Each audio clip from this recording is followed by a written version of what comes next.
Man, what is happening, my YouTube family? Of course, it is your boy B New coming at you on this Hump Day Wednesday. Just want to send positive vibrations out to everybody who may be listening this morning.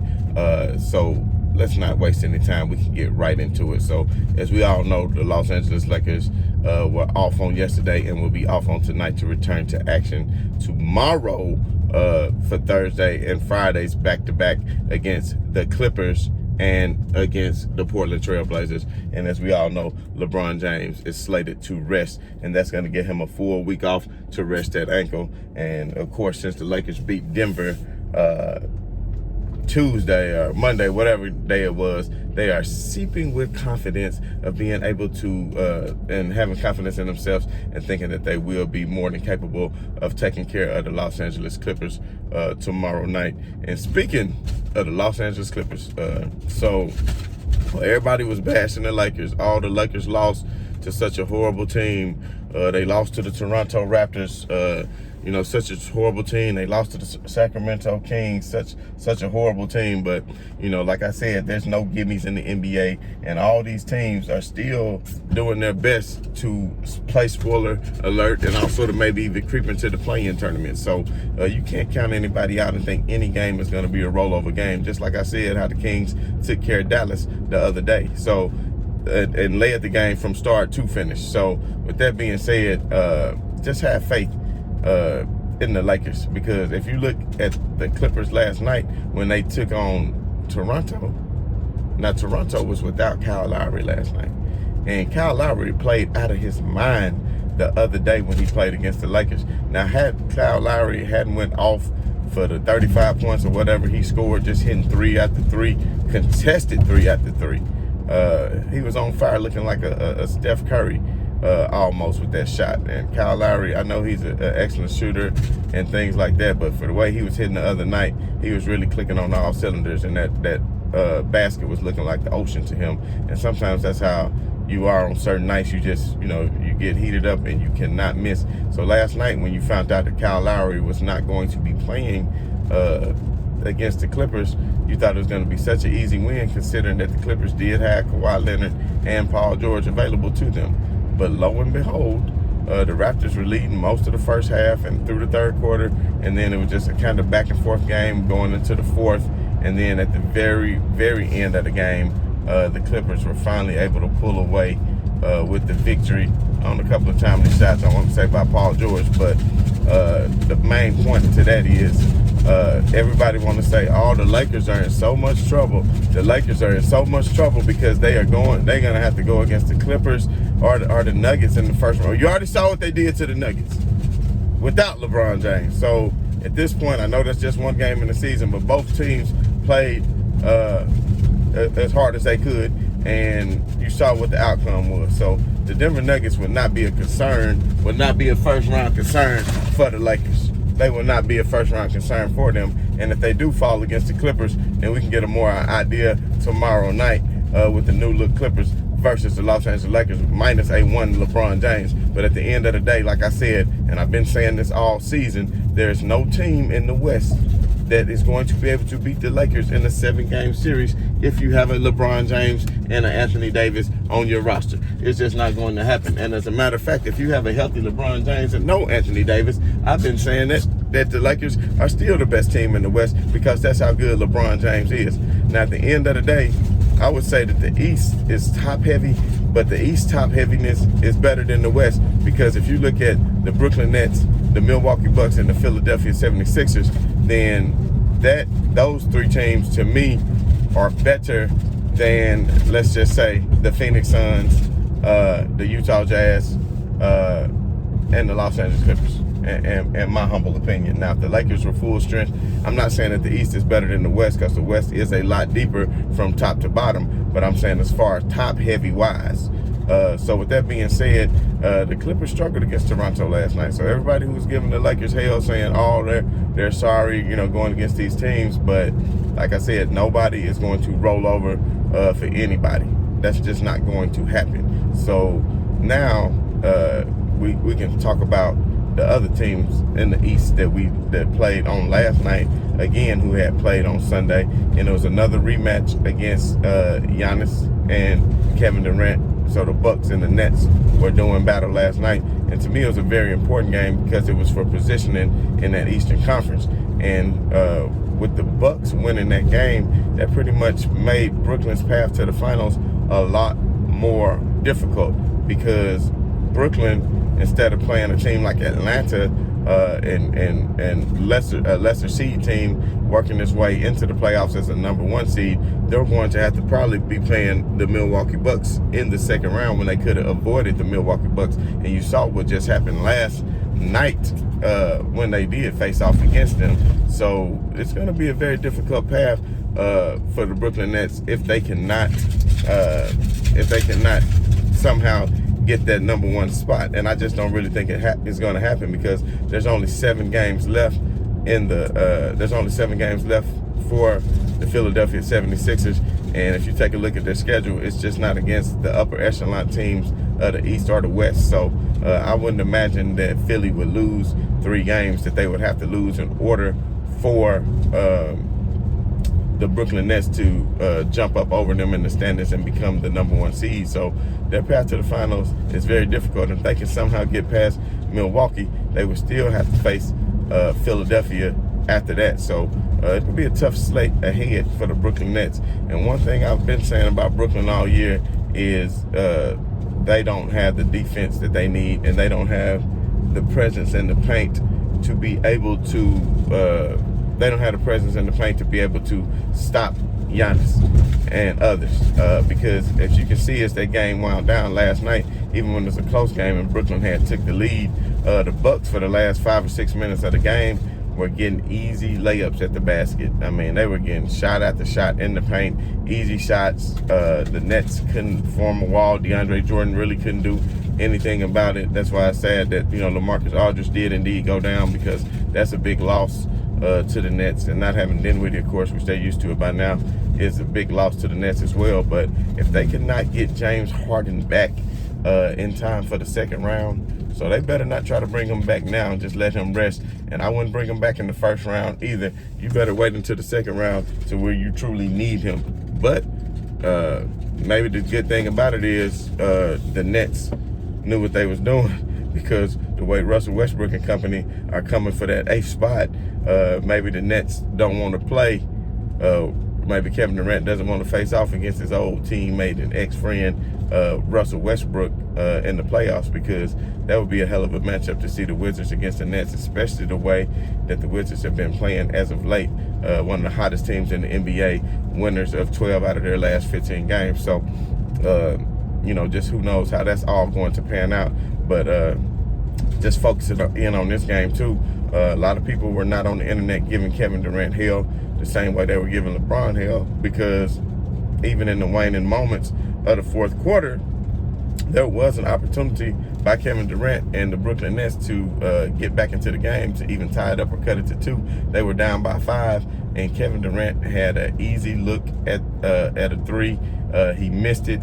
The rebound went out to him. They kicked it back out. He was more open for that second look, but it still was damn near airball and barely grazed the front of the rim, which may say something about his legs, because he was tired because of all the work he had to put in trying to keep up with Giannis all through the night. So I don't know if that played any part in that, or it was just an off shot by Kevin. I know in the post-game presser, KD did mention that he wished he would have just put the ball on the floor, because previously he was having no trouble getting to the rim, and maybe he could have got the and one. But at the end of the day, had he took it to the hole, he could have cut it to the three-point game and put some of the pressure on Milwaukee. But for Steve Nash not to call a timeout during that 18-1 run, to me, was poor coaching. And I know sometimes you got to play through it, and he is a protege, so to speak, of Steve Kerr. And Steve Kerr used to do that all the time in Golden State. Let their team play through it and not waste timeouts and things like that. But at some point, you have to stop the bleeding, and you have to regroup, and you have to try to stop that other team from having such momentum. And he never did that. So in the midst of an 18-1 run, he never called a timeout to stop the bleeding. And the thing about it is, by the end of the game, you still had 2 timeouts remaining. So you basically ended the game with 2 timeouts in your pocket in a closely contested game where you could have had timeouts, which I understand you want to keep your timeouts just in case you need to. It's a close game and you want to call timeout so you can go ahead and move, advance the ball to the front court just to, for clock purposes and things like that, just depending. But, if a team is on the midst of, I can see a 12-2 run and you want to fight through it, a 10-0 run and you want to fight through it, a 12-2 run or something like that. But you're talking about an 18-1 run. An 18-1 run, and Steve Nash never did anything to stop the bleeding. But of course, as we all know, he has D'Antoni on his coaching staff as well, so nothing about this surprises me. And going into the playoffs, and then I don't expect for them to have the advantage in coaching no matter who they're playing against. And then in the post-game presser, I found it very interesting that Steve Nash said, well, the Milwaukee Bucks, this team has been playing together for years, and, this is good for us. They've been playing together for years, so they had the chemistry, blah, blah, blah.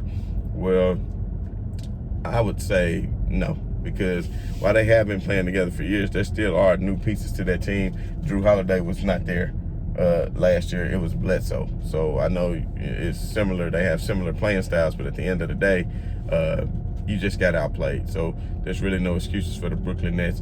And now, without Harden, they are 9-10. So you can look at it how you want to. When they were without KD, what their record is, as you can see, and then when they are without Kyrie, you can see what their record is. It's still above 500.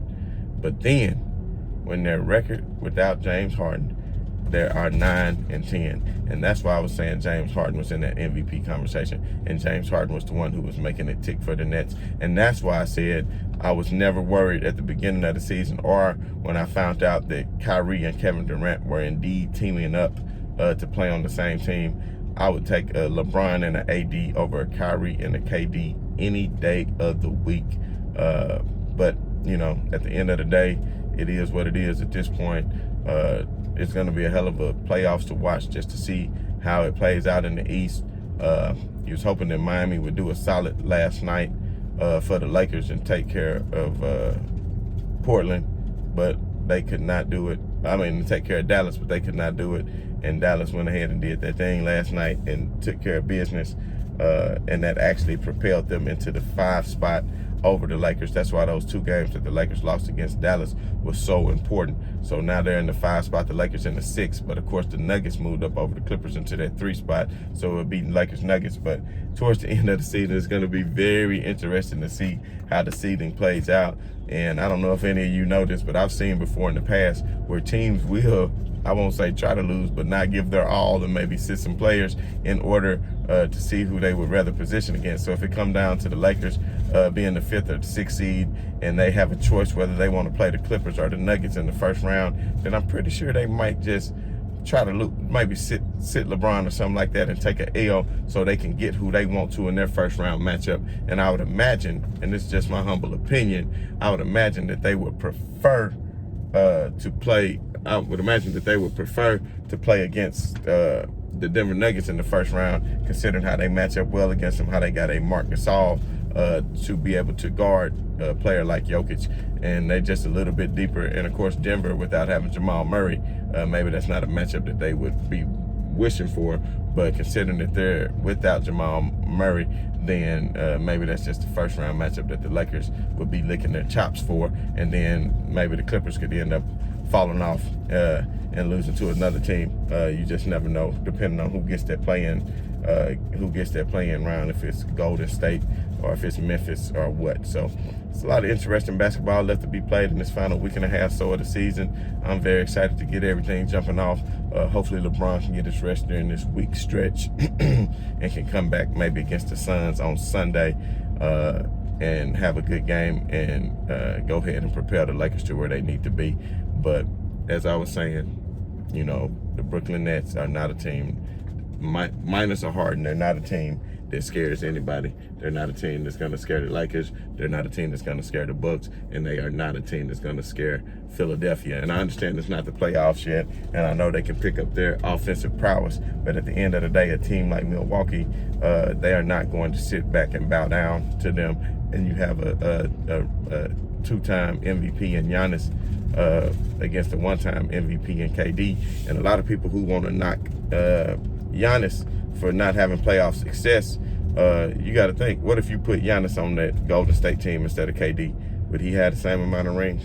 I would say so, although their playing style is totally different. But somebody with the level of success and talent that Giannis has could easily have won those same rings as Kevin Durant. And I'm not taking anything away from Kevin Durant because he still was the best player on that team for Golden State when they won those championships. But at the end of the day, it's unfair to probably criticize Giannis for his playoffs failures because he was going against, it's not individual, y'all. He's going against a better talent. He's going against a better talent in the playoffs as far as teams were concerned. But at the end of the day, playoffs will be starting soon. It will be very interesting to see where the seeding and how it all lands. Down in the comments, let me know how you think the Lakers are going to fare tomorrow night against the Clippers without having LeBron James. I think that they can actually still match up well against the Clippers if they come out and play the defense that we know that they are capable of playing. We know, of course, the Clippers had great wing defenders in Kawhi and in Paul George, but at the end of the day, the Lakers have too much size for them, I think, in the front court, and they need to use that size and length to their advantage. So it'll be a very interesting game. Maybe we'll do a full breakdown of it tomorrow. But as always, this has been your boy B New. And I just want to say right on to the real. I want to say appreciate you to all the subscribers, all 15 of y'all who unsubscribed to me yesterday because you was probably mad about the things I had to say about Marc Gasol. You know, a lot of people in life want to be around yes men, and they just want to tune in to stuff that they're comfortable hearing, and they don't want to hear the truth sometimes. But I try to do my best to speak nothing but the truth. So everybody who left yesterday, I'm not mad at you because you're probably still watching today and unsubscribe. But even if you didn't, I still, like I always say, much love to the haters. You know, understand what I'm saying? So as always, right on to the real. Much love to the haters, and we got to keep on doing what we doing. Let's start a movement. I'm out.